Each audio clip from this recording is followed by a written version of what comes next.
안녕하세요. 약사 이지향입니다. 오늘은 여러분께 편두통에 대한 이야기를 해드리고 싶습니다. 오늘 이 시간에는 편두통을 좀 통으로 이해했으면 좋겠다. 왜 편두통이 일어나는지, 우리 몸에서 일어나는 일은 다 이유가 있잖아요. 그래서 좀 몸을 이해하고 이런 일이 일어나는 그 기전을 알게 되면 편두통에서 벗어나기가 훨씬 쉬울 테니까요. 자, 첫째로 편두통은 스트레스 때문에 일어납니다. 스트레스라고 하면은 많은 사람들이 정신적 스트레스를 생각하거든요. 저는 그렇게 힘든 일 없어요. 저는 스트레스 안 받는데 이렇게 말씀하시는데요. 이 스트레스라는 거는 항상성이 깨진 상태, 우리의 균형이 깨진 상태. 그러니까 정신적 스트레스 이외에도 과로를 하는 것도 너무 내가 쓸 수 있는 에너지보다 더 많이 썼을 때 과로도 스트레스고요. 과식도 스트레스가 될 수 있는 거고요. 또 너무 갑자기 추워져 버렸을 때 또는 갑자기 질병과 그 감기와 싸우면서 에너지 소모가 많았을 때, 그러니까 모든 것이 다 항상성의 균형이 깨진 상황은 스트레스라고 우리 몸은 인식을 해요. 즉, 우리 몸은 내가 부부싸움을 해서 스트레스를 받았는지, 너무 배가 고파서 스트레스를 받았는지, 또는 너무 일을 많이 해서 스트레스를 받았는지, 또는 술을 너무 많이 먹어서 이 구분을 못 한다는 거예요. 그냥 균형이 깨지면 스트레스라고 인식을 하고요. 스트레스를 받았더라도 항상성을 지킬 수 있는 사람 머리가 안 아프죠. 그러나 스트레스를 받았을 때 항상성이 깨지면 우리 몸은 아프기 시작합니다. 자, 그러면 편두통이라는 것은 뇌에서 일어나잖아요. 뇌가 욱신욱신 하면서 아픈 거잖아요. 뇌가 언제 가장 스트레스를 받을까요? 뇌는 우리 몸의 혈액의 대부분을 쓰는 아주 그 혈액 소비량이 큰 조직이잖아요. 그러니까 이제 제가 생각할 때 뇌가 가장 스트레스를 받는 거는 뇌의 혈액이 부족할 때라고 생각합니다. 뇌의 혈액이 언제 부족할까요? 정신적 스트레스를 많이 받을 때, 생각을 골똘하게 하면, 고민이 많으면 뇌의 혈액 소모량이 많으니까 스트레스를 받겠죠. 또 두 번째는 생리를 할 때, 여성들이 생리를 하게 되면 혈액이 어디로 가요? 뇌로 갈 혈액이 밑으로 다 몸 밖으로 빠져나가니까 혈액이 부족해지겠죠. 그러니까 편두통 있으신 분들의 많은 분들이 여성이에요, 남성보다. 그리고 여성들이 폐경, 즉 완경, 50대쯤 돼가지고 생리를 더 이상 안 하게 되면은 이 편두통에서 많이 벗어나세요. 바로 그 이유가 생리를 통해서 혈액이 많이 몸 밖으로 나감으로써 혈액의 부족에 있다는 거죠. 또 언제 스트레스를 받을까요? 제가 생각할 때는 과로를 했을 때도, 과로라는 것이 혈액을 에너지로 많이 태운다는 거잖아요. 일을 많이 해서 혈액이 부족해져도 스트레스를 많이 받겠죠.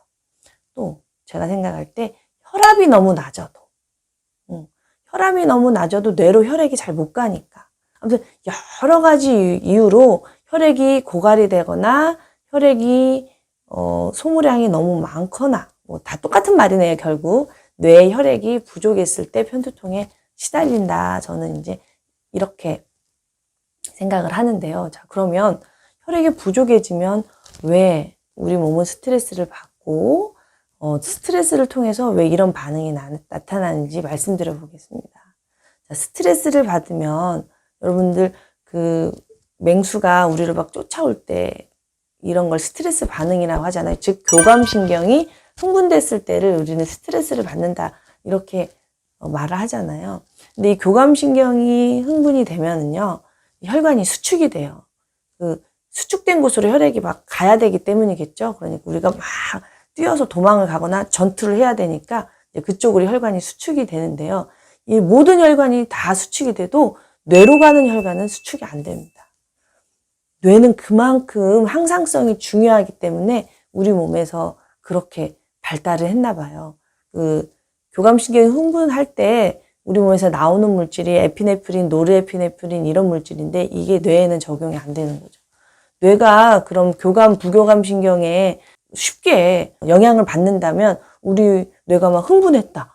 막 이러면서 우리를 지켜낼 수 없을 거 아니에요. 그래서 뇌에는 이 교감신경 물질이 작용을 안 합니다. 그런데 우리는 계속 뇌를 쓴단 말이죠. 뇌를 쓴다는 것은 뇌 쪽으로 혈액이 많아진다는 거고, 그러면은 뇌 혈관이 수축이 돼야 될 텐데 교감신경은 작용을 안 하고, 그러면은 어떻게 작용할까요?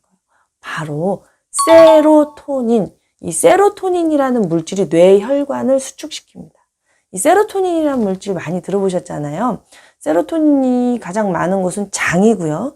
장에서 가장 세로토닌이라는 물질을 많이 만들어내기 때문에 장이 건강해야 온몸이 건강하다. 장이 건강해야 기분이 좋다. 뭐 이런 얘기 많이 들어보셨을 거예요. 세로토닌이라는 물질이 또 많은 곳이 바로 뇌거든요. 그런데 정말 세로토닌이 중요한 역할을 하는 것은 바로 혈관을 수축시킨다는 겁니다. 뇌에는 노르에피네프린이나 에피네프린 이런 물질이 아니라 세로토닌이라는 물질이 혈관을 수축시켜 주는데요. 혈관이 수축만 되면 안 되죠. 혈관이 수축이 되면서 쫙쫙 혈관을 짜줄 때 혈액이 잘 가려면 혈관이 또 이완도 돼야 되잖아요. 그때 이제 산화질소라는 물질도 나와서 혈관을 이완시키고 수축하고 이완하고 이러면서 혈액을 충분히 공급을 해주는 일을 하는데요. 만약에 이 세로토닌이라는 물질이 지속적으로 계속 공급이 된다면 두통이란 건 없을 거예요. 그러나 뇌에는 2%밖에 안 돼요, 세로토닌이. 그리고 세로토닌이라는 물질이 그렇게 쉽게 만들어지는 물질이 아니에요. 트립토판이라는 아미노산을 가지고요. 다양한 비타민 B3, B6 등 비타민 B군하고 햇볕, 이 신호를 받아야 만들어질 수 있는 물질이에요, 뇌에서. 세로토닌이 장에 아무리 많아도 뇌로 직통으로 가지는 못하거든요. 혈관에서 트립토판이라는 아미노산이 뇌를 통과해요. 세로토닌은 뇌 혈관을 통과를 못해요. 트립토판이라는 아미노산이 뇌를 통과해야 되고, 거기서 또 뇌에서 여러 가지 아까 말씀드린 물질로 합성을 해야 되기 때문에 이게 우리 몸에서는 상당히 어려운 공정입니다. 그러니까 우리 뇌에서는 이 세로토닌을 이제 재흡수해가지고 자꾸 재활용하는 시스템이 발달되어 있는데요. 여하튼 계속 한정없이 세로토닌이 많이 나오는 게 아니기 때문에 결국에는 세로토닌이 부족해지는 상황이 됩니다. 그럼 혈관이 수축이 못 되겠죠? 이제 혈관이 이완이 돼 버리는 거예요. 적정히 세로토닌이 있으면서 수축과 이완을 반복을 했을 때 뇌가 이제 계속 돌아가는데 세로토닌이 부족해져 버려가지고 이완만 되고 수축을 못 해주니까, 자, 이완이 되면은 풍선을 생각해보세요. 풍선이 커져요. 이완, 넓어진다는 뜻이에요. 그러면 어떻게 되겠어요? 신경을 누르겠죠? 그래서 그때부터 지끈 하면서 편두통에 시달리는 거예요. 이해되세요? 그래서 이때 이제 너무나 지독한 이 편두통은 어떻게 막 심하신 분들은 구역, 구토, 우리 몸이 굉장히 스트레스를 받는 상황이 되기 때문에 정신이 혼미해지고 아무것도 할 수 없는 상황이 돼요. 그럴 때 드시는 편두통 약들이 대부분이 혈관을 수축하는 약입니다. 세로토닌 대신에 혈관을 수축해주는 약물이 바로 편두통 치료제입니다. 트립탄이라고 끝나는 나라믹이라든가 카페인 들어가 있는 진통제라든가 다 혈관 수축하는 거죠. 마이드린, 미가펜 이런 거 들어보셨죠? 그런 진통제에도 다 혈관 수축제가 들어있어요. 세로토닌 대신에 수축을 해야만이 비로소 거기에 이제 진통제도 들어가 있죠. 같이 진통 성분 약까지 같이 드시게 되면 비로소 진정이 되는 겁니다.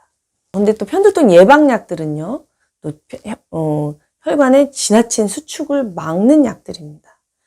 세로토닌으로 인해서 혈관이 계속 수축이 되다가 이완이 돼버리면은 두통이 굉장히 심해지는 게 편두통의 원리잖아요. 그러니까 혈관의 지나친 수축을 미리 막는 거죠. 지나치게 수축하지 않으면 나중에 이완될 일도 없을 테니까요. 그래서 베타 차단제라고 흥분하지 않게, 스트레스를 받으면 계속 혈관이 수축하니까 스트레스 받지 않게 진정하게 하는 그런 베타 차단제라든가 캘슘 채널 브로커라고 혈관이 지나치게 수축하는 걸 막는 약이라든가 그렇게 마음을 좀 편안하게 하는 신경안정제라든가 이런 것이 편두통 예방약인 거예요. 이미 발작이 됐을 때는 빨리 수축을 시켜가지고 이완을 막는 거. 이해되시죠? 편두통의 원리가 이렇습니다. 그래서 편두통에 좋은 영양제들이 다 그래요. 비타민 D 드셔라. 마그네슘 드셔라. 마그네슘이 충분하면 지나친 혈관의 수축을 막거든요. 칼슘은 혈관을 수축시키고 마그네슘은 혈관을 이완하는데 스트레스 받아서 혈관이 막 수축이 된다 하더라도 마그네슘이 충분하면 얼른 제자리로 돌아오거든요. 그래서 또 스트레스를 많이 받을 때 마그네슘 소모량이 엄청 커요. 마그네슘도 추천을 해드리고 아미노산제도 추천을 해드리고 이런 것들을 하는데 기본은 이 원리를 아시고 그런 거를 드셔야 효과를 본다는 거예요. 이 영상을 보시고 많은 분들이 편두통의 기본적인 원리에 대해서 이해를 하시고 본인이 드시는 처방받아 드시는 약도 내가 왜 이 약을 먹는구나 라고 알고도 계시고 어떻게 하면 예방을 할 것인가 그 고민도 하셔서 영양제 선택에도 좀 도움이 되고 건강한 식단을 만드는 데도 도움이 되고 스트레스 관리가 얼마나 중요한지 마음 관리가 얼마나 중요한지 그리고 이 몸뚱아리가 그냥 평범한 자동차가 아니기 때문에 마음대로 막 데리고 다니면서 쓰면서 자동차처럼 막 몰고 다니면 안 된다는 거, 몸의 소리에 집중하셔야 된다는 거, 이런 것 좀 아셔서 편두통에서 좀 벗어나셨으면 하는 바람으로 영상을 만들어 봤답니다.